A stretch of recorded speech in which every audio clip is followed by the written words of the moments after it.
one thing that Rachel and I worked really hard on at the Republican State Convention in May here in Texas was, enhancing our plank that we call the freedom to travel plank in our platform, the Republican platform here in Texas.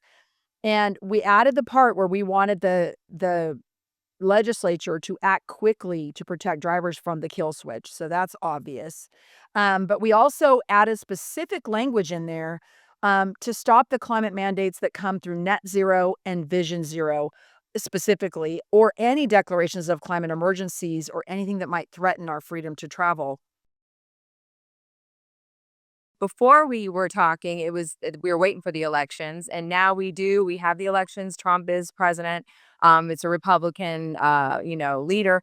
Is this going to change anything? Do you think in the transportation sector, or this is something we're going to have to wait and see? I think it's gonna be mind-blowing how much it's gonna change. I do, I really think that, and Rachel can obviously give her 2 cents here in a second as well, but, you can't really be more polar opposites on how these, 2 administrations view transportation. The Biden administration was clearly anti-car. They were very authoritarian. They have all of these new, technological advances in cars that they saw as a means to weaponize against drivers and use it to enact control over, over American drivers, and really just policy in general was not geared for getting you to and from where you need to go the fastest and most efficient and most pleasant way to do it. They had other agendas, and it was very leftist, obviously.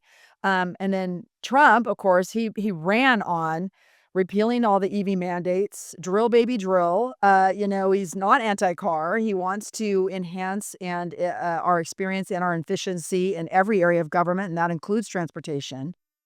So I think we're going to see polar opposites, honestly, when it comes down to the two administrations. You just almost can't hardly find any area where they would overlap. And I know you're going to be preparing like what the next couple months for the legislative session, correct? Getting things ready. Absolutely. And that's here in Texas, which is different than Congress that will also come into session in January. And now what are some of the things you're looking at now? I know you said there's a lot of bills that are already kind of coming through. Go ahead, Rachel, if you want to jump in. Yeah.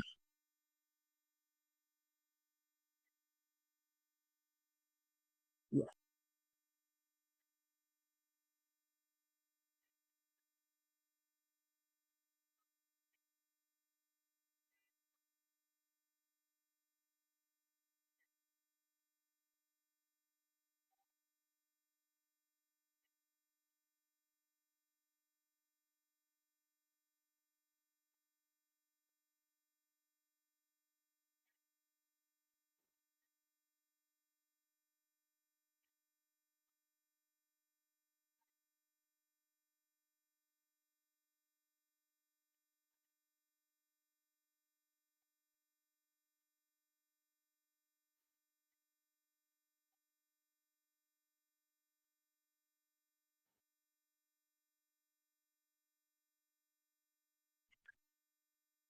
Absolutely, and to just piggyback on that, if you don't mind, we actually have our wish list, if you will, for the Trump administration of what we wanna see done on transportation-related issues, and the first one, of course, is we still have to repeal the remote kill switch that's mandated to be in all cars in 2026.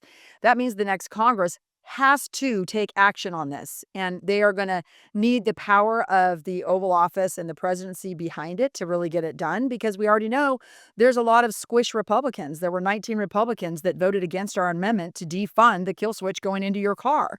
So that's like number one on our list on the federal level. And of course, rooting out all this vision zero and net zero anti-car policy, the DEI and ESG, road diets, all of that. We want all of that to come out of our transportation rules as well as statute. That infrastructure bill that passed in the first year of the Biden administration has a lot of bad stuff in it. And that's not counting all the things that happened during the Obama years or the Clinton years or even some of the Bush years where we had some bad transportation policy go in. So it's time to take a scalpel to all of that and get these things stopped. And I think another thing that would be important is watching the technology as it comes online. Cars are adding this, auto manufacturers are adding this to our cars really without drivers knowing about it or without their consent. We need to make sure that all of this type of technology that can track you or give information about you to a third party, and even the auto manufacturers themselves are selling our information to insurance companies and such, like we talked about with the lawsuit that our Attorney General Paxton here in Texas is already wielding against GM. That's just the first auto manufacturer that got caught doing it, but we need to have some help on the federal level to get some laws in place to protect our data privacy and our travel privacy. We need to stop things like stopping the intelligent speed assistance, or ISA. This is something we didn't talk about last time, but it's really coming on the scene. In California, they already passed a bill to force that kind of technology to go into all cars, and even Gavin Newsom vetoed that bill. And it affects freedom to travel across the board because it would literally have the car take over and control your speed if it thinks that a posted speed limit and your car's speed aren't matching up. So that's a huge problem, and we wanna see the, American Data Privacy and Protection Act passed as well. This would protect consumers, not just in your car. It's much broader than just transportation and vehicles, but it protects you from data collection by manufacturers and resellers without your permission, and basically if they try to do it without a warrant. So those are some of the things I would say that were really on our radar on the federal level. And of course, there's lots to do with a lot of the public subsidies that went into a lot of the privatized toll projects, these public private partnerships that are a nightmare. You may have seen the recent Washington Post article where a dad in his RV was trying to save some time on his way out of town for a camping trip over the weekend and was billed $569 in tolls to take that tollway. And so when we don't have a cap or any limit on these what they call congestion tolls, where it changes based on the time of day and it really has no cap or no limit on how high it can go, you can see how out of control this gets and very quickly. So we also want to see a lot done on some of the toll issues as well, on the transportation front. But to bring it back to the state level, one thing that Rachel and I worked really hard on at the Republican State Convention in May here in Texas was, enhancing our plank that we call the Freedom to Travel plank in our platform, the Republican platform here in Texas. And we added the part where we wanted the legislature to act quickly to protect drivers from the kill switch, so that's obvious. But we also added specific language in there, to stop the climate mandates that come through net zero and vision zero specifically, or any declarations of climate emergencies or anything that might threaten our freedom to travel. Also, we last time we were worried about the federal mileage tax during the last Republican convention, but this year we now know because of last legislative session here in Texas where they were pushing a mileage tax at the state level. So now we added that in there to try and get protection against that here at the state level. And Well, we and also also added the tools and the digital IDs and the digital license plates. Those bills came up last session, and so we got that in the plank to oppose those because we didn't have those before. exactly. So we were trying to address the technological problems that are coming on the scene in our cars, and that's what Rachel's talking about is autonomous vehicle technology. A lot of that we believe is not safe. We actually just had a House Transportation Committee hearing just a few weeks ago here in Texas. They do interim studies, if you will, to look at potential legislation for the upcoming session, as far as at the committee level.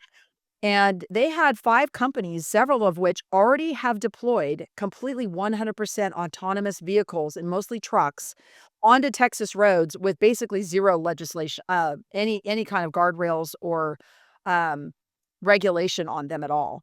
So, we have a lot of qualms about that. There's also issues about who's gonna be liable for that if the technology fails. Is it the owner of the car when they have nothing to do with the technology? They're just operating it like it's supposed to be, and what happens if that autonomous vehicle then hits a family and kills everybody inside? I mean, there's a lot of issues involved with just the autonomous vehicle technology that is very concerning for us. And then, of Well, and course, as Terry, Rach one thing on the autonomous vehicle, one thing I think is really interesting, Terry had gone into her Southwest Research down in San Antonio, and they have a closed track, and they have the autonomous vehicles and stuff like that there where they're doing testing.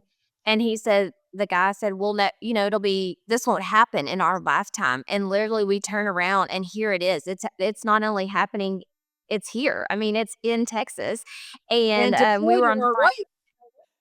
yeah, we were on a podcast, I don't know, a couple weeks ago, and the guy said, "I was in Houston and I swear there was not a driver in the vehicle next to me." And so, I mean, it's terrifying, especially when you've got Southwest Research saying this is not gonna happen in our lifetime.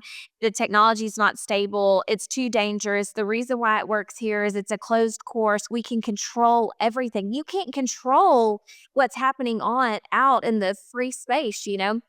And so that's absolutely terrifying. And even though there's a push to not have Democrat committee chairs, I will say that in the interim hearings, Canales, he's a Democrat committee chair right now of transportation, and he spoke up on the dangers and the possible litigation. He's a lawyer, so he absolutely sees the liability aspect from this, which is hopeful. So I don't know. Right, and so we are anticipating that there will be some kind of push of some sort of regulation. Now, we don't wanna be like, I mean, we want the free market and innovation when it comes to cars and travel to still have the room and space to continue to do that, but there's obviously got to be guardrails and public safety protections when it comes to unleashing autonomous vehicles, 100% completely autonomous vehicles with no driver in them before they interact with all the rest of us on our public highways. Safety is, of course, needs to be of the most utmost concern for us. But the digital IDs and the digital license plates were also added into our freedom to travel plank for very specific reasons. Like Rachel mentioned, these come up session after session. A lot of times, we as just kind of the activist people, just the ordinary citizens that are working on these issues, we'll call those types of bills, vendor bills, and that's because some lobbyist comes into some rep's office and says, "Hey, we think that Texas ought to get digital license plates." Well, that's because it's coming from the company that's gonna make the money off implementing a digital license plate and requiring it on every single vehicle. And I'm sure I don't have to explain to you or your audience, how dangerous that can be. We already have enough trouble with, uptick in crime, all the illegals that have come across the border, people that are trafficking, not just people, but goods and drugs. All of those things, talk about a criminal's dream. You can literally hack into a digital license plate and change it on the fly as you're trying to escape authorities. I mean, it's insane. Not to mention when we issue a license plate today in Texas, it's what, maybe 50 cents, 2 metal plates. They're like, under $1 in cost to the state to issue. And that's all covered in our, when we register our car, that's what's covered when you get those plates, the fee you pay, and it's no big deal. But can you imagine the technological nightmare of maintaining a digital license plate system at the taxpayer level? It's not a matter of if, it's a matter of when those things blank out and if there's a system problem. If you're law enforcement trying to pursue somebody and all of a sudden now you can't even identify if that's the right guy, because the license plate just went blank on you. I just can't even imagine all the different ways this is so bad. Then there's the health impacts of that, where you have those RFID type waves, in the back seat, up against where your infants and your newborns and your, children are riding for sometimes hours and hours in a car.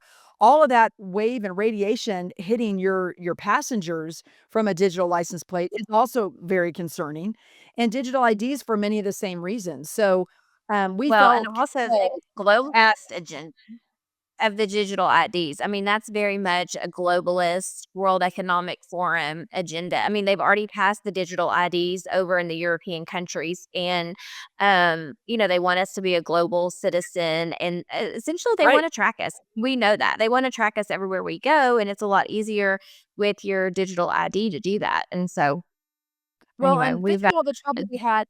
Melissa, I don't know if you know that there was a lot of angst leading up to this last general election, even here in Texas. One, they were trying to scrub non-citizens from our voter rolls. But the second thing was the Secretary of State, Jane Nelson, had put out these kind of competing directives to all the election workers about these, basically like a temporary license that is issued to non-citizens, and so that became this huge issue about, well, they're really not citizens if they've given the temporary one, because once they become citizens, they get the permanent one, so there really shouldn't be any acceptance of this type of an ID in order to vote, and, so it kind of just steamrolled into a big, huge problem. Imagine that if we have digital license plates that can be easily hacked and easily, counterfeited, if you will, to make it so that people can get access to government buildings on a plane or voting using one of these digital IDs. So that is why we expanded our freedom to travel plank to include some of those new technological threats that we see coming on the scene for Texas drivers. And then the second plank that we worked on a lot was just what we call the toll road plank. And that obviously now really does involve our freedom to travel as well, because if they can tax you off your road, do you really have travel freedom, right? So, Well, what I first- love about the toll road plank is in 2022, it was, like, enumerated out. There were lots of parts to it, multiple things that we didn't want, and we go into, this last convention, and they're like, "Let's just abolish them. Let's just be done with toll roads," and we're like, "Oh, we're good with that. Y'all are giving us way more than we asked for. That's perfect." So, anyway, go ahead, sorry. it's the first time in 20 years of doing this that we've ever had a straight call to abolish existing toll roads and prohibit future construction of any more toll roads in Texas, in the Republican platform. That has never happened before. So I can't tell you what a huge boon that was, and a big shot in the arm for our movement going forward, that now they're ready to just abolish them. We've had so many of these unleashed on us in Texas. Really, nobody's voted on this. It's a policy done by our legislature and our former governor, Rick Perry, and it was just pushed on everybody against our will, if you will. And so, the cost now to drive in Texas in these metro areas that have these toll roads, and not so metro areas. I mean, there's Loop 49 around Tyler. I mean, all these different areas that now have toll roads, the cost to travel has exploded. On some of the foreign-owned toll roads, the ones that we see in DFW in particular, that are operated by Cintra, a Spain-based firm, I mean, your toll can be $24 one way on the way to work. I mean, it's like 48, $50 a day if you had to go round trip on these toll roads in peak hours. That's not sustainable for any driver. I mean, even if you are wealthy, why would you waste money like that to get to and from work? So this isn't really accommodating efficient travel. What it is it's just profiting off of congestion. And this has got to stop. And Texans realize it. The committee realized it. They were ready for a straight up call for abolishing toll roads. And we are more than happy to push that in the Texas legislature this year. We didn't even have to fight for it. That was so exciting. We That didn't was, even it have was to fight. great. It was a pleasant, it was a gift. It was such a gift with the last bow on it. So, And I know you had told me last time we talked about it, and I did read the story on it. It was from that same company. I think Texas, one of the toll roads they bought back, correct? Out of Yes, big that created a big stir. Now it's not the same company that Cintra, it's not the Spain-based one. The one that we're talking about now is State Highway 288, and that was a project that actually got signed under Abbott's watch, which is our current governor. It was the last public-private partnership type of toll contract to get signed, where they privatize your public infrastructure. And this was a conglomerate. Most of these are what they call consortiums. When I say Cintra, that's really the parent company. There's actually so many different companies with their hands in the pie on these types of contracts, that it would probably blow your mind. On one of them, on the very first one that got signed on State Highway 130 years ago, I want to say there was like 30 some odd financial, you know, people involved in funding that project. So there's a lot of hands in this pie. But the one that was State Highway 288 was primarily a Israeli, French, and British companies, I believe. And the tolls on that one had only been open for just a few years. I mean, that's a very new one. That's the latest one to open. And the toll rates were getting so exorbitantly expensive that all the elected officials in that area were getting just pummeled with public complaints from drivers about the cost of taking this thing. So TxDOT started to, this is the Transportation Commission, 5 appointees of the governor, is who made the final call. And then there's an executive director that kind of does the day-to-day operations over at TxDOT. And so they started looking at what would happen if we tried to buy that back from the private foreign entities and just get the state's control back over this project. so they can control the toll rates more and be more accountable to the public, the taxpayers. That's why these privatized toll roads are so bad, is because there is no elected official that we can go to complain about the rates, to put a cap on them, or to do something about it when we've handed that over to a private foreign entity. That's basically why it's fascist, honestly, to do that kind of model for our public infrastructure, which are by nature government sanctioned monopolies. So they looked at the contract, and all these contracts do have different periods of time that you can buy it back from the private entities. And so that's what the Transportation Commission just did. They flipped the switch November 1st. So now it's in the hands of the state, which is Scott. But the big controversy and the big dust up over that, besides the fact that they were charging such high toll rates, was we all immediately, because they didn't really disclose at first, what money they were using to buy that back, and if they were still going to charge tolls after they did buy it back. And so what ended up happening, what finally drilled down into it, we had Senator Middleton, we had Representative Briscoe Kane that are from that area of the state, sending off letters all over the place, trying to get into the details of, well, what money you're going to use. Because if you're going to use our gas tax money to pay off a toll road, then the toll should come off. It should be a free road. And what ended up happening is they ended up issuing debt, bond debt from the state's books, to cover that cost to buy it back, because at this particular year in 2024, it was going to be far cheaper to buy it back. And if we waited till 2025 or later to do that, like let's say if they waited till they got cash together to do that, the cost to buy it back would be prohibitive. Like you wouldn't be able to buy it back without it being just exorbitantly expensive. So they really wanted to get in on it before the end of the year to get this thing underway, so that they wouldn't lose that window where it was a better deal for the state. But that doesn't mean it was a better deal for the taxpayers, right? At the end of the day, we're still going to have to pay tolls now on this project for who knows how many more years, because now the debt clock for the state is starting now, when this project already had debt issued for it through the private companies years back. So that really pushes out the payoff date for this toll road, which is not good for the drivers. Now, the state is saying that they're going to lower the toll rate some and get it more reasonable, but I don't think people want reasonable. I think they just don't want to pay extra to have to drive and get around. So, it's kind of a uh, sort of a win, but really it's kind of a lose-lose for the taxpayer in that way, because and that brought up one of the issues that we've been dealing with on the legislative level for at least the last 5 or 6 sessions, and that is a bill that we've had and tried to push, and that's to force it into statute that they have to pull the toll off the road when the road's paid for. We just call it toll cessation for short, for the name of the bill. But we're working on getting that refiled again this session. But we've had a lot of legislators coming out of the woodwork now to try and support that bill because of the fiasco that happened on State Highway 288. And honestly, the exorbitantly high tolls that are being paid all over the Metroplex right now in the Dallas-Fort Worth area, with these same types of companies, with these same contracts where there's no cap on the toll rate and you're paying just a premium to drive during peak hours. And that's scary because you were saying too, I know before, some of these can be like a 50-year. I mean, it's a long Oh, term that yes. they have these. Multi-generational. Definitely, and that's why we've just gotta get them back, and, if it takes having to buy them back one by one, I still think that's a better deal overall for the taxpayer than just letting these people run roughshod over us and just do this kind of price gouging, if you will. There was one Senate panel that heard about these contracts way back in 2007 when we put the moratorium on these types of contracts initially, and one of the senators did the math on what the toll rate would look like 50 years out. And they found out that it was gonna be well over $100. It was, closer to $200 to take that toll road in peak hours 50 years from now. And what that means is it's gonna cost you more to take a toll road than it would be to fly.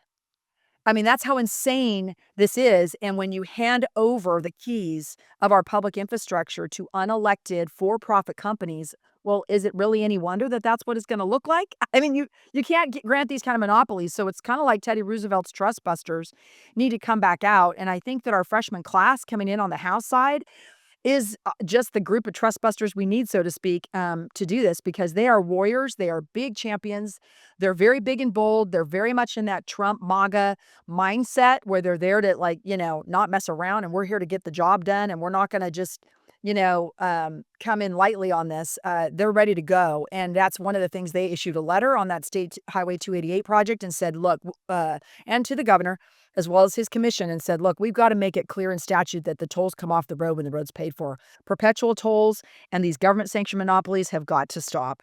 So we're very excited about our freshman class on that front of the toll road fight. That's awesome. And what are some other things, I know as you're preparing, what are some other things you're kind of looking at? Because there's a lot already on the the plate. You missed the best part. You missed the best part. It's the legislative Um, priority. that's right. Yes.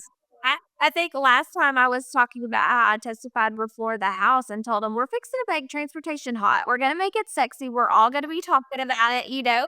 And they're like looking at me crazy. Well, we got into so we vote the delegates vote on what they want to see as a legislative priority, and they chose 8, the top 8.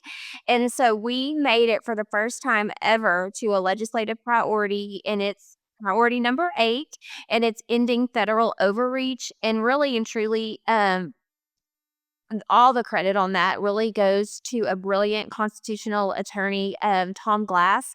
He was the one that really worked really, really hard to orchestrate that. It also has like vaccine. I'm looking at it over here now, but vaccine Yes. mandates and stuff like that. But it has all of our, and then the currency. Was the currency in that? No, I guess it wasn't. But anyway, Not in this but particular all of one, but our definitely a priority for the grassroots for sure. But the legislative priorities didn't really come about until maybe like 4 sessions ago. And it's been very, very hard to get in that top 8 of the legislative priorities. So the fact that we did this session was amazing. I went in and testified on the first day that they took testimony, and it was like blasé kind of response from most of the committee members. And so when we saw what their top 8, they would kind of just keep voting among the committee members of what their top 8 would be and what they thought would rise to the top that they would offer to the delegates. They basically offered 12 options to the delegates, and then they all get to vote on those 12, and the top 8 become the legislative priorities. That's kind of the process of how that goes. And those top 12, we kept seeing that, our kill switch stuff and our road transportation related stuff just kept falling to the bottom and just outside that top tier. And so the second night we were able to do testimony. It was very late. We're all tired. We've been there, crazy hours for multiple days. And I finally just went up there and said, look, y'all are kind of getting caught in the weeds of some of these issues. This is going to happen in every vehicle starting in 2026. We only have 1 session left to protect Texas from this. This absolutely has to be a priority. You will not have the freedom to leave your driveway without the consent of the government, because they will have the ability to shut off your ability to drive if you aren't cooperative with the government, whether it's a health mandate, a climate emergency, you didn't, pay your taxes or whatever. We all talked about this, about what the dangers are. And so I think from what I heard from committee members after that, when the public testimony closed, that really helped get this over the finish line, which I hope it did. And like Rachel mentioned, we had great, good guys on the inside of the committee, like Tom Glass, like Brett Rogers, like Richard Briscoe, and others that have worked with us, longtime allies that know the issues. And I really got to give a shout out to Brett Rogers, who was on that committee, who was very instrumental in not just making sure the kill switch stayed in there, but he advocated to make sure all of our language got in there, which was road diets as well as right to repair. So I'm not sure if you remember that from our last conversation, but it'd probably be good for us to review with our, your audience, what right to repair road diets are. So Rachel, do you want to tackle right to repair, and then I could talk about road diets, or vice I versa? do. Yeah. So we're already seeing right to repair on the commercial sector, I guess, if you will, like John Deere and things like that. You can no longer, your tractor doesn't work. You can't just go and take it down to the farmer can't go down to their local mechanic or whatever. They've actually got to call John Deere. They've got to send out someone. Only their people can work on it. I was a victim to right to repair. Just recently, I have a Volkswagen, and I took it to the shop because my engine light came on, and I took it to the shop, and they called me and they said, well, it's your battery. And I said, so my battery made my engine light come on? He's like, yeah. And I said, okay. He goes, well, it's going to be $567 to repair it. And I said, okay. I said, well, let me check around and I'll call you back. And he goes, well, you can check around all you want to. And he said, but the fact of the matter is if you don't use a Volkswagen battery, then that is programmed into all the chips in your car's not going to run if you use an aftermarket battery. And I said, are you kidding me? Well, I just went off and I was like, you are holding me hostage and you're infringing on my right to repair. And my husband's listening to me. He's just like, oh my gosh. And so he said, I'm not going to pick up your car when it is ready. And so obviously they had me over a barrel and I had to pay the $567 because I have to drive. I have to get places. I can't not drive. And so I'm like, this is just so ridiculous. And so that is really what, we're already, so essentially the auto manufacturers, they're not happy with just selling you a vehicle anymore. They realize that there is money to be made off of the software. There's money to be made off of the right to repair. And so they're literally infringing on your right to go to whoever you want to go to repair your vehicle. And so that's a huge problem.